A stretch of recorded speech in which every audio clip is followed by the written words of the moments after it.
So, had good news today.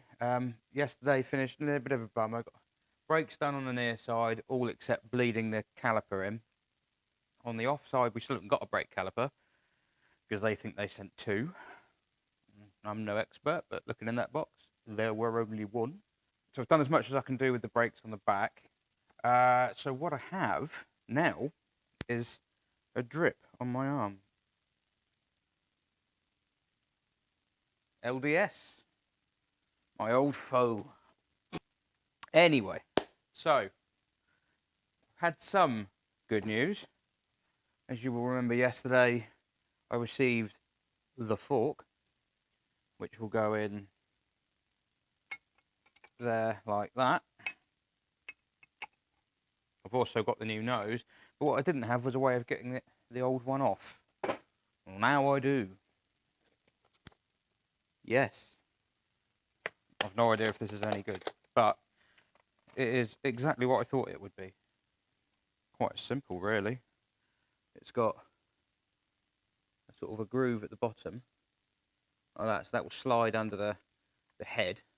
That bit there would hook under the head of the rod, and as you do this nut up, it will pull that up, and this bit here will end up be left pushing against the gearbox, so it will withdraw the rod while that bit's pushing against the gearbox. Or one of two other things will happen. This lip will break off, possibly, or this will punch a hole in the gearbox. Yes. So, I mean, it wasn't very expensive at all. 23 quid. £23. I don't like the sound of this, but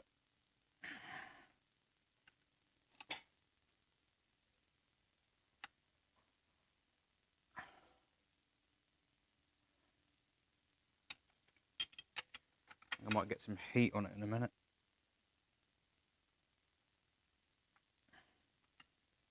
Just want to see a wee bit of movement, just a little bit.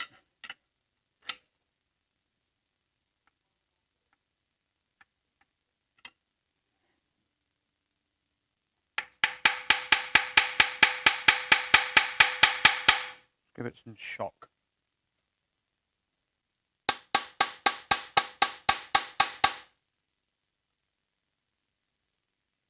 So what you do, if you give it a little tap every now and then you go to put a bit more on the nut, you can tell if it's a bit easier to turn it, it means it's moved a little bit. Heat gun. If I can heat the alloy up, and aluminium heats up much faster, also cools down much faster, but that will cause it to expand slightly. Probably not much, but you never know. It's a TDC sensor, you don't want to heat that up.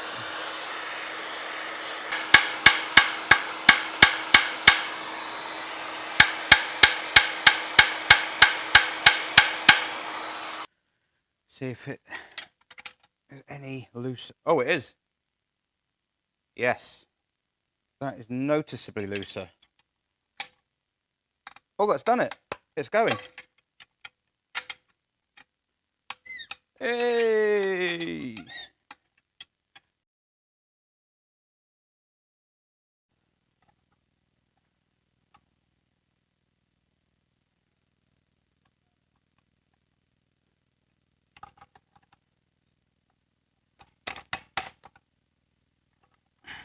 Really? There you go. Why? We could use that as a slide hammer, I suppose, if I hadn't absolutely mullered the thing on the end of it. There we go. Right. Chewed the end of it off.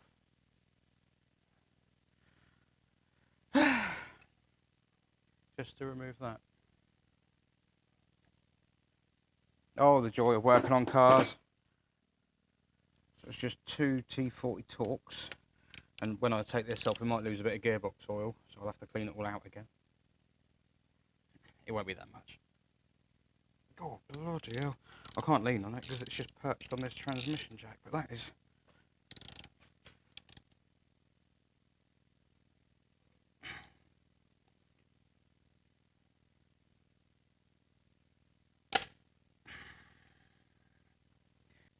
have to windy gun it. I can't put leverage on it because I'll pull the thing off the transmission jack. Just going to be much safer. I do not want this to fall on the floor.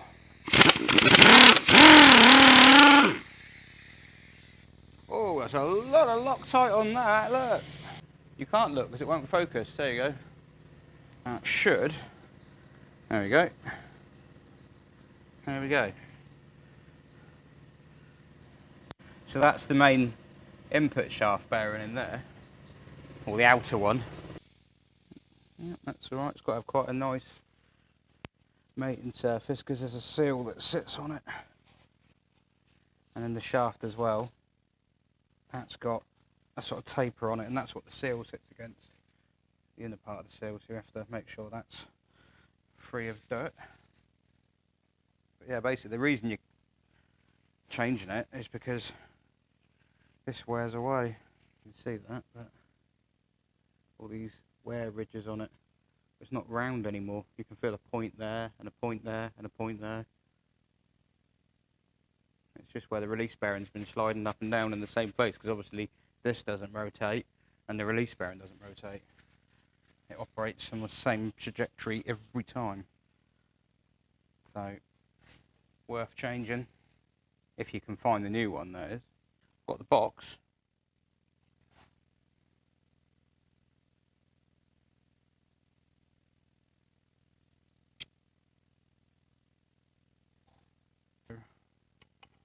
Back on there like that. There we go. You don't use a huge amount of Loctite. Oh, like that, because someone's drilled the hole out in the end. Yeah, you don't use a huge amount. You want about that much. Because once you wind the screw in, it works its way up the thread anyway. And you also want to make sure that the threads are full of free of oil and grease and whatnot. New nose. But the arm will go on like that. So that's good. I've got to get rid of these.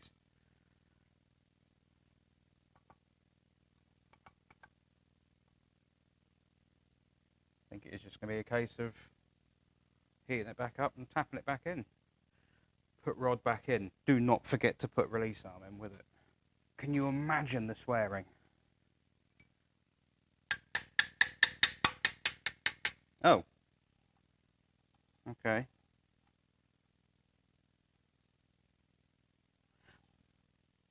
To be honest, I get the feeling that's probably what it's meant to do.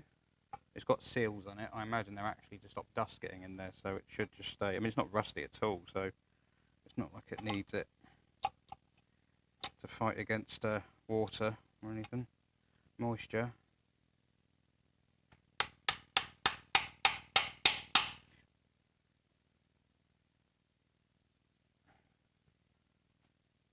Right, before I do any more on that, I have to go and get an MX-5 that I dropped off for MOT and have forgotten about. So just got back to carry on working on the C5.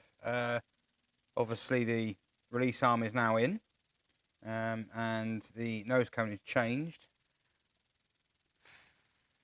It's not a huge amount to stop me from putting the gearbox back in now.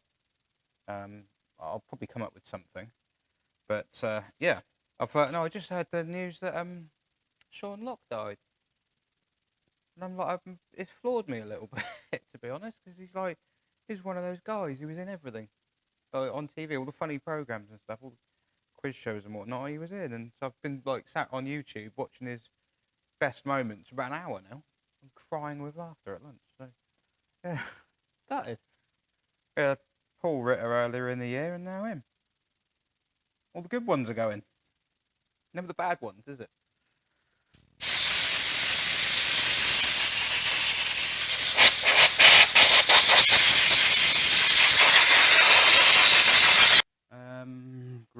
Grease and grease. Right, so here is the Vallejo grease. I'm not leaving until you focus. So it's up to you, camera. There you go. And on the back of it, shows you where to put it. Yeah, no, this is good. This stuff won't get flung off. Vaseline is like water compared to this. This is quite strong stuff.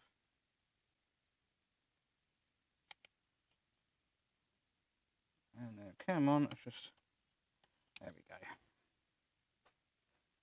Oh, yes. Oh.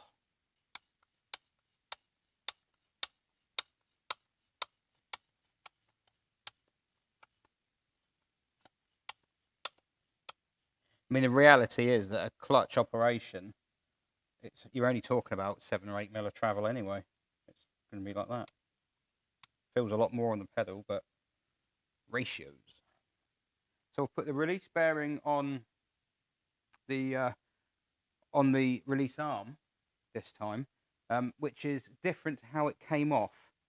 The gearbox, the clutch that came off had, in fact, you can see it. Where is it? The one that came off, the release bearing is already inside it. So you think, oh, do they come already assembled? No. It clicks together once you've, well, say it clicks together. I can't figure out how that one does anything other, to be honest. But the aftermarket one, maybe that's original, they click together. So as soon as, oh, no, sorry, that's why. Right, yeah. So that little device in there is the edge of this.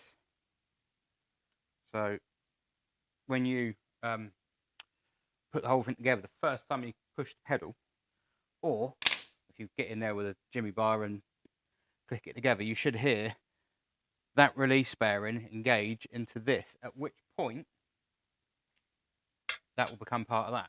It won't come back out again. Whatever you do, it says, do not do it the other way around. Don't put the release bearing in this and then put the gearbox on. You won't get it on. So I think that's because the release arm has to go back a long way to disengage from it. And I'm assuming that if you have a worn clutch, it's easier. You've got the travel to do that. Whereas if you haven't got a worn clutch, you haven't got the travel to do that. Or something like that. That could also be a load of gibberish. Put that on the camera. Oh, I apologise. There's a smudge mark right there.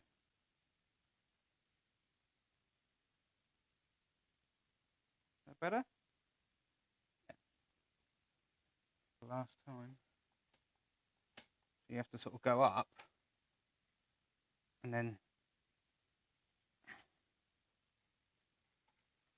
through the gap a little bit.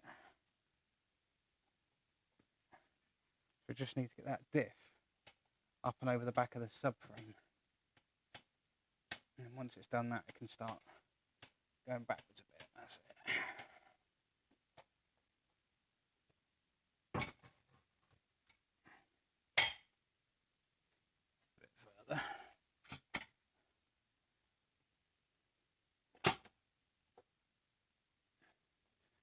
This is where the alignment of the clutch is crucial. If the clutch isn't aligned properly, we're going to have a bad time because the splines from the gearbox are starting to engage into the clutch. So it's a bit, that noise there, it's a bit further on, so it's progress, but it's, oh wow, I can get a bit of thread on that. Oh, that's useful. One of the gearbox bolts, I've managed to get some thread on it.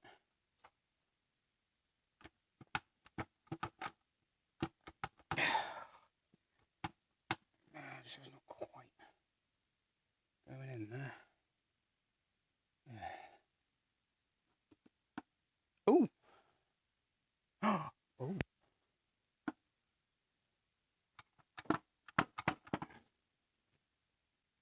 Yeah! You were there for the big moment. It's satisfying as hell when it finally goes in.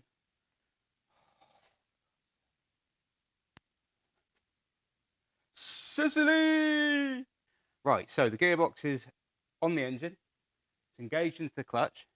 There are 2 bolts holding it on at the moment. That's fine. What I need to do is make sure that clutch engages, that release bearing, because that has to click into the cover, into the sprung cover. And the Dubry ding dong that I saw online guide, that's it. Said to use a screwdriver or something similar. Well, this will do. So I'm just gonna. Oh, is that it?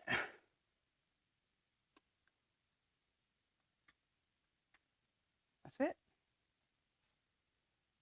It's engaged. So what I will do before I go too much further, I'll probably put a couple of bolts in just to keep everything happy. One of the first things I'll try and do is get the slave cylinder back on and push the pedal and see what happens. Make sure it works, because it should do. But better to be safe than sorry. Right, so what I've done now is tried to get as much done on top as I can. Obviously, I've not put the airbox in, covers, things like that, because there are other things that need doing. But for now, that's enough. All the bolts are done, starter motor's bolted back in, engine mount, gear cables cleaned and greased. The ball joints for those, so the gear change might be a little slicker now. Haven't put any oil in the gearbox yet. That's one of the things that's coming. In fact, unboxing video.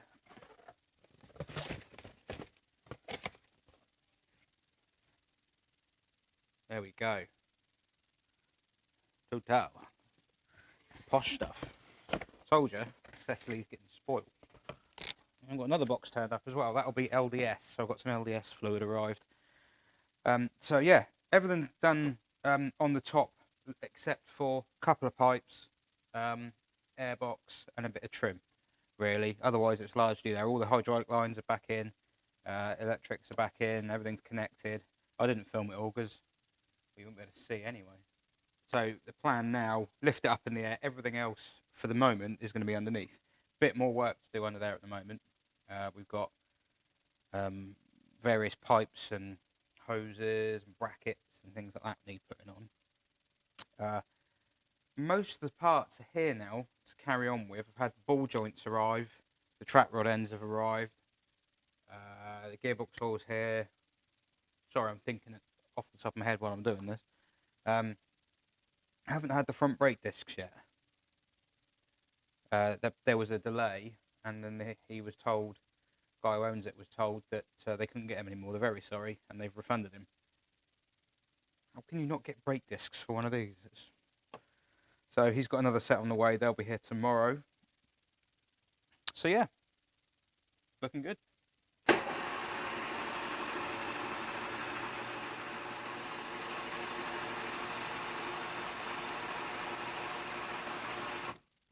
Right, so there's no point putting this off anymore. Most cars have that ball joint there, which is a joint that allows the wheel to turn and move up and down at the same time. Most cars have those on the arms, but every now and then you get one that doesn't, like this, and you can't get them out. Maybe I should have one more go at trying to buzz it off. So you've got these little serrated bits, these little notches cut there, and there, and they are for the ball joint socket, which is, saw briefly the other day, this, and that goes up in and engages like so. Well, let's give it another go with a windy gun and maybe get a bit of heat on there. I can't go too mad with the heat because ABS sensor is there. And we don't want that. Which way is that? Other way. Right.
one thing I'm thinking of trying. Just to make sure, for some stupid reason, that it's not a left-hand thread. I'm going to go and find the box with the new ones in and have a look in that. Nah, it's not. Just dug out the box, didn't lose it or anything. It goes in like that, and you screw it in. And that is very much a conventional thread, so sadly I am going the right way with it. But yeah, but it'll just be rusted in. Bum.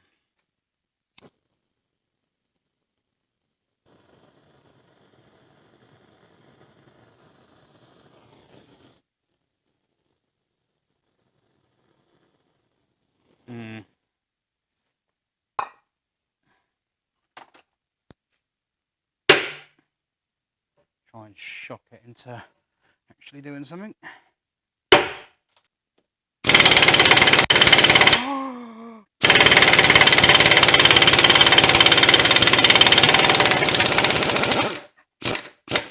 Yeah! Oh, good times. Right. Hello, Phil. Yes, I've just spent an hour undoing something.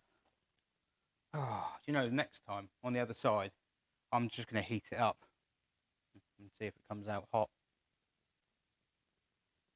It might be the heat that did it, but I didn't want to go too mad. It's getting warm up there and the ABS sensor is just above it.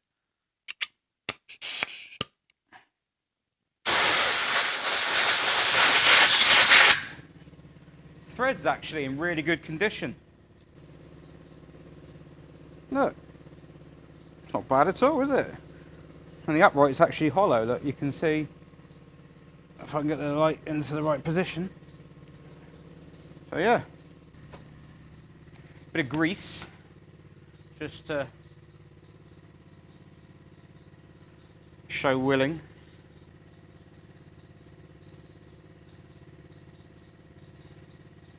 Next person who does this can thank me later.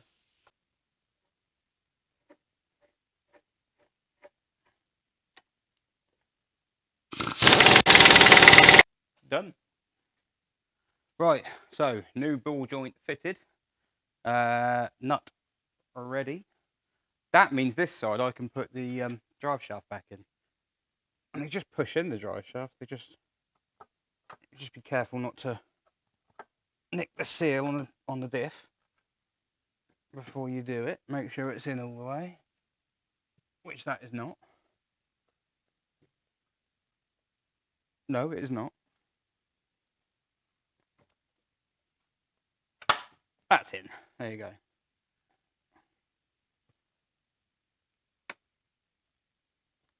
Oh, bloody hell.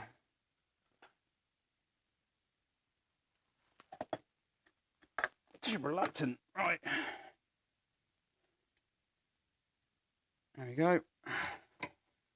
And then, oh, the thing is, that new ball joint's going to be so stiff now. Oh, good. Be careful not to nick the brand new ball joint boot you've just put in. How much stiffer that one is? I have to knock it with a hammer. Careful not to nick the rubber gaiter on the end of that, because it's sharp enough to do it. And then it'll be an instant MOT fail. And that would be annoying.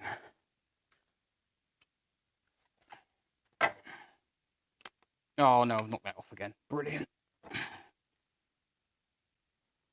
Honestly, this thing, a lot of people probably don't even bother with them. If it falls off, it falls off. There you go.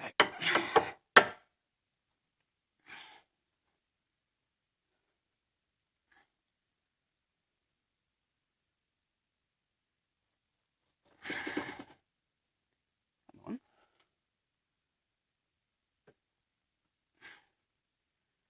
Just so you don't try any funny business.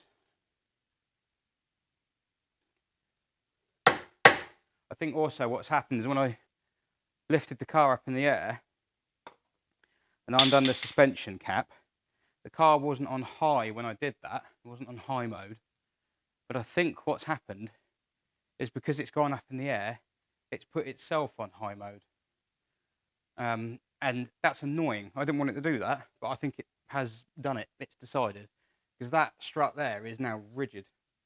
So that's packed with fluid. And that's annoying because it means I can't lift. Normally I just lift the strut now, go over and bring down, but I can't, and it's sat just on the edge of the taper. It's just really annoying. Really, really annoying. Right, come on. Pull you straight. There you go. That's all it needed. A little bit of persuasion. Another job I can do while I'm here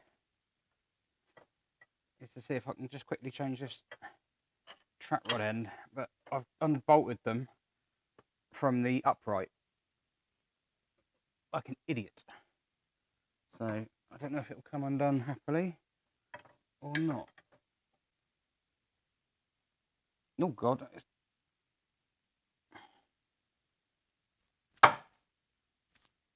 Bloody hell. Hang on, am I going the right way? Yeah, I am. This is going to fight me as well, isn't it?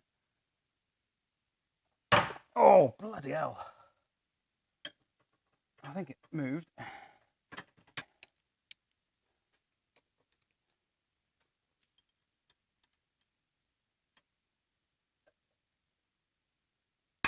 Right. Hopefully that will grip that, and then I'm hoping that this nut, which is normally just a lock nut, is seized to the track rod end. And that being the case, yeah, I think it is. The track rod end would come off.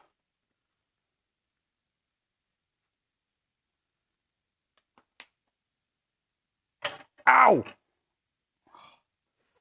Didn't need to smash that hard. Right. It's a problem when you do all the work on a car in one hit. Right, oh, because I have to count how many turns this is. Counting how many turns it is will not retain the wheel alignment. We should make that bit clear. It won't. I'm hoping, though, what it might do is give us something like the wheel alignment we had before. And then that means I've got a line in the sand to start from. Oh, dear.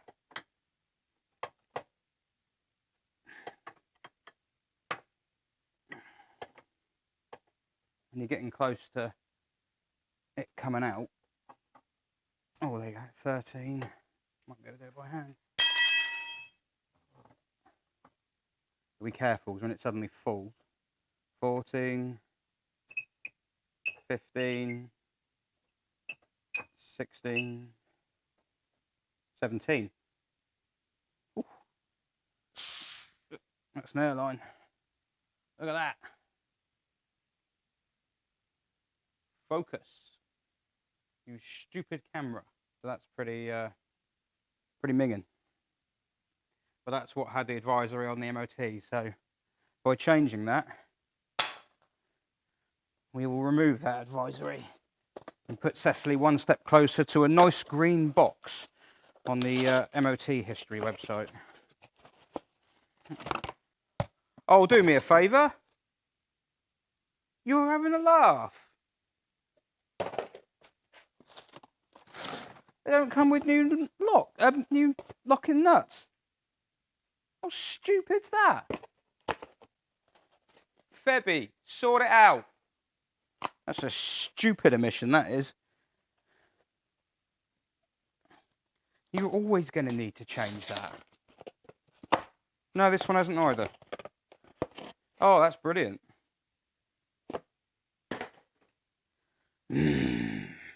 Right. I'm quite, well, not particular, but I do try and buy parts from certain manufacturers, and some of them, you'll get the bits. I'll just reuse the old one. Have you seen how hard that was to get off? Now I've got to try and remove a nut. I mean, it wouldn't bother me, but other other manufacturers will supply it with the nuts. Stupid. Right, I'm going to put this in a vice. I am still grumpy. That really annoys me, which you can probably tell. But when you've got... That's why garages have certain brands of parts they like to use, because I've had to go away and faff about 10 minutes trying to get that nut off, which was absolutely bloody seized on there, for the sake of them being too tight to just put a new half nut on that. So they've saved a little bit of money in the process, the cost of a half nut, and now I, as a garage owner and monkey, probably won't bother buying them again, because I think, well, what's the point? There are other brands out there that will supply it with the nuts. You use those. 9, 10, 11, 12, 13, 14, 15, 16, 17.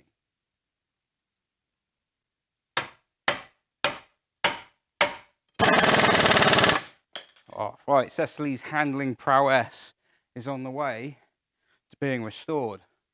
She will get down the road like a limpet now on this side. We're there. The clutch is in. Well, we're not there. We're miles off. But no, the clutch is in. That hub's done. Just waiting for the brake disc. As soon as the brake disc's here, brake disc can go on. Brake caliper and everything go back on. New pads in it. Same for the other side. Cecily will then have new brakes all the way around. We've got an exhaust to do. Quite straightforward, that. I'm not worried about jinxing that, because I'll just cut it off if it won't come off. And it's all hidden, so it's not like you've got to align the tailpipe or anything and you find an aftermarket one that doesn't fit properly and it sits off. Well, it doesn't matter because it's hidden. So yeah, you've got that.